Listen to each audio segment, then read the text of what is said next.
Welcome back to Tuesday's edition of the DCU Daily. Stay right to the very end as I give you my final take on Christopher McQuarrie's Man of Steel 2.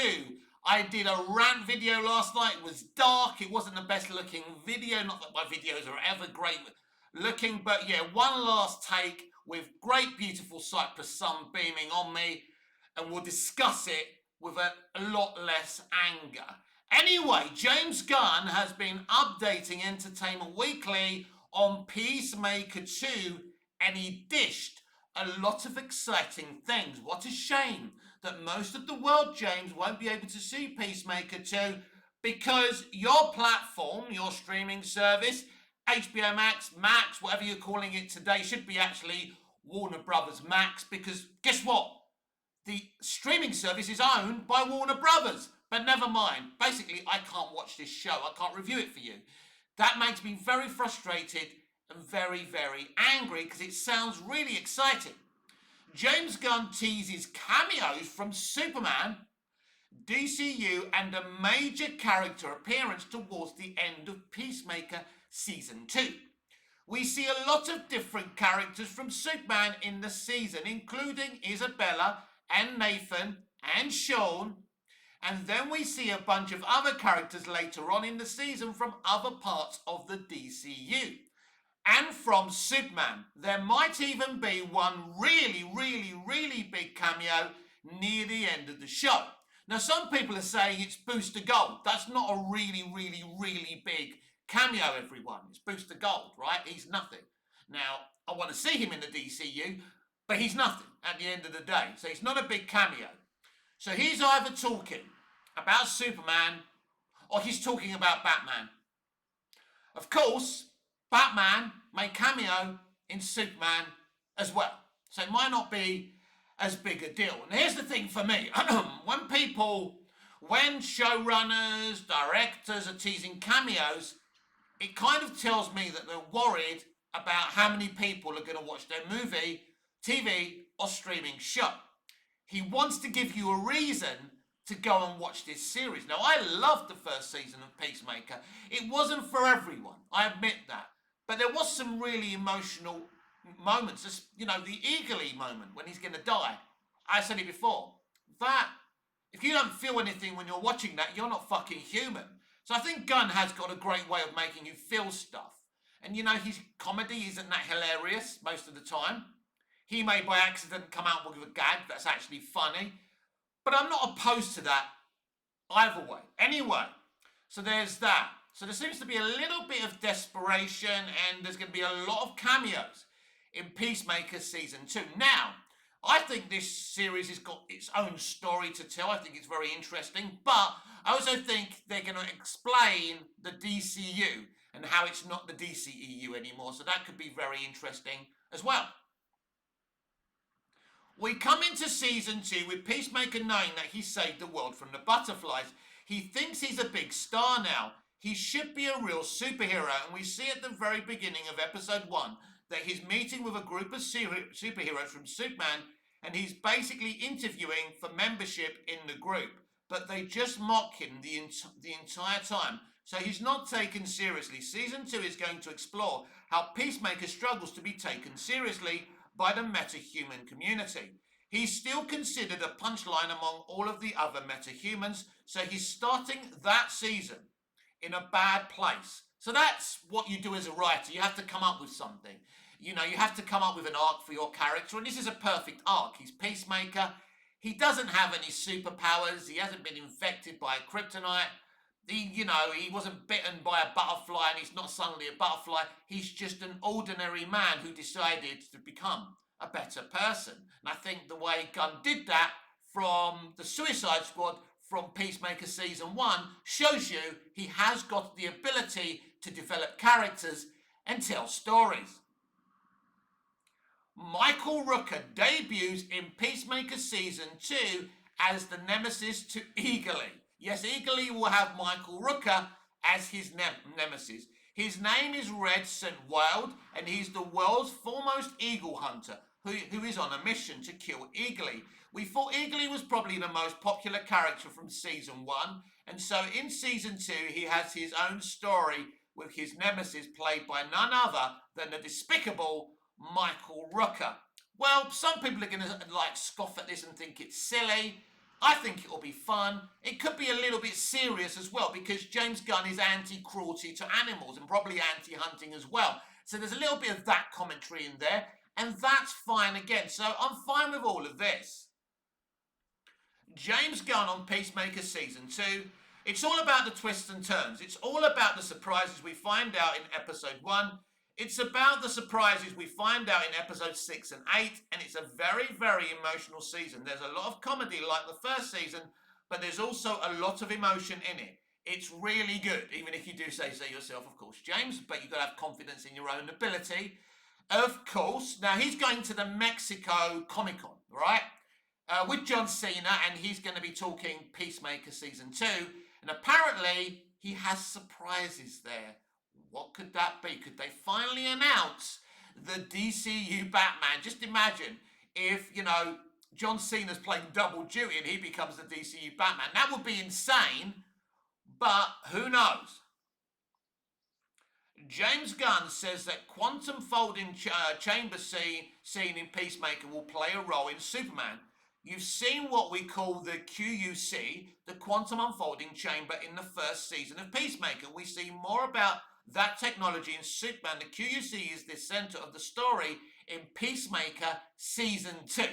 So he's clearly using this technology to explain how he went from the DCEU to the DCU. A very smart move. Again, because we all don't have access to this, it's going to be hard to see that explanation. I'm not an idiot, I don't need this explanation. I can read between the lines, but I'm going to have to wait to buy this on physical or digital media. That's very frustrating because I'm going to be spoiled. I can't stay off of X Twitter for 6 months to a bloody year, James, and WBD. That's the point. We used to be able to have access to all films and TV on 3 or 4 basic TV channels. Even if we had to wait 2 bloody years, at least we got it when we turned on our TV. But now we have to pay for everything, right? Pay for everything. It's bad enough we pay a license fee. It's bad enough we pay for a multi-channel deals. It's bad enough I'm not paying for streaming services. I'm boycotting streaming services now since the 1st of January. My New Year's resolution. But people are paying all this shit. And around the world they still can't see things like Peacemaker Season 2. Make it make sense. James Gunn on Peacemaker Season 2 opening credits. I'll give you an exclusive. You get to see Eagly try to dance for the first time. Gunn tells Entertainment Weekly, so that's really something he's not the best at it. But he tries to really join in the dance sequence at the end. He's got a little pose this time. So, I think some people will be interested in that. I mean, it's not a big deal for me, but this is what Gunn does. You either like it or you don't at the end of the day. So that's James Gunn with Peacemaker Season 2. So, what do I think? I wish I had access to it. I want to see the cameos. The, Rick Flag Senior arc, which will start off in Superman, sounds really, really interesting. A man who's working his way up through Argos, through government, not the catalogue store, Argus, right? Working his way through Argus and government just to get to Peacemaker, just to avenge his son's death. That's going to be a very interesting, emotional thing. I assume he doesn't kill Peacemaker. After all, the show is called Peacemaker. They make friends and they unite against a bigger threat. But as I said, I like Peacemaker Season 2, and this looks like a natural progression from Seasons 1 to Season 2. And eventually, I will look forward to seeing it. Now, Christopher McQuarrie is a very, very naughty man. Now, Josh Horowitz on the Sad and Confused podcast asked him about his Superman movie, and he said, I'll never tell you the complete story or plot, but I will tell you the first 5 minutes start off in silence, and we see what scares Superman, why he did what he did in the first Man of Steel, like killing Zod, standing there and allowing his father to die. The kind of things that should have been explained in the first Man of Steel, but they didn't do it because they didn't want to spoon feed the audience. I digress. You created a lot of, you create a lot of conversation, but at the end of the day, didn't help the box office of the movie. And what you can see already from the director is that this is a good idea to explain the character motivations. First 5 minutes, he compares it to Up with that silent moment where you really understand what's going through the character's mind. Christopher McQuarrie is a great storyteller and director. You know, Tom Cruise only works with the best. As I said last night, he reckons he's already come up with a story for Top Gun 3, so that's exciting. But Tom Cruise is 60. They're going to have to make this movie in the next 2 or 3 years. They can't, you know, they're looking at doing a Les Grossman as well. So, which I never saw the first movie of that, whatever it is. Was that Tropic Thunder? Yeah, I never got into all of that. But yeah, at least Tom's going to get away from the I'm stuntman Tom and I'm brave thing and coming back to being an actor, because he's a great actor at the end of the day. But Christopher McQuarrie directing a Man of Steel movie looks like he was writing the movie as well. And the story was also, you know, developed with Henry Cavill while they were doing the Mission Impossible. Was it Mission Impossible Fallout movie? Imagine that. As I said last night. And Tom Cruise as Hal Jordan, aka Green Lantern. He said he found an interesting way of exploring Hal Jordan's abilities as a lantern and the difficulties that come with that. You know, it looks like Tom Cruise and Henry Cavill were going to work side by side. They were going to star in this movie, a bit like how Hugh Jackman and Ryan Reynolds did in Deadpool Wolverine. It sounds like it was going to be a kind of, you know, a double act, if you like. Who wouldn't want to watch that? A movie starring Henry Cavill as Superman and Tom Cruise as Green Lantern, Hal Jordan. I know, let's not do that. Let's make a depressing version of Green Lantern and make it a streaming show. Yeah, can't wait for that. Don't have access to that, so maybe that's not such a bad thing. But it'll probably be solid at the very least. But I can't see it. It's thick.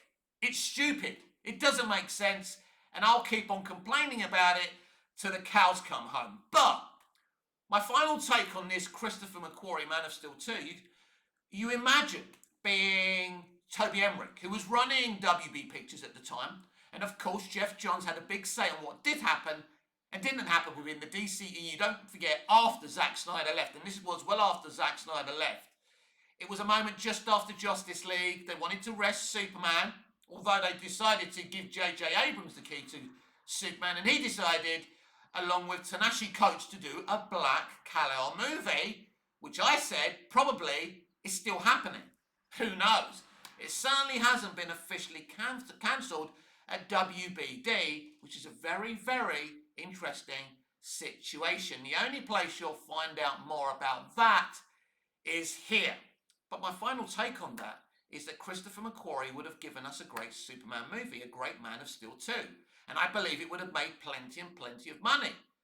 But it was politics, it was studio politics that stopped them from doing this. It was their disdain against Henry Cavill that stopped them doing this. How dare an actor have an opinion how the character he's playing is shaped. This is how their hubris and their arrogance works. But why did Christopher McQuarrie agree to talk about this now? Because he's promoting, obviously, Mission Impossible, Dead Reckoning. So he's going to be asked lots of different questions. But he didn't have to give such details. Why did he? Well, there's a theory from Snyder fans that Gunn, who's kind of got a reputation for stealing other people's ideas, that his opening to his Superman movie also has around 5 minutes of silence. A bit like the pitch that Christopher McQuarrie had. We'll have to wait and see about that, won't we? That'll be interesting if that's the case. And maybe Chris decided, fuck you, you've stolen my idea, I'm going to expose you. Or maybe, as I said last night, Christopher McQuarrie kind of thinks that there may be an appetite to make his Man of Steel 2. Now, this can easily be set between Man of Steel and Batman vs. Superman. This doesn't have to be set afterwards, because that's problematic because of the whole Justice League arc.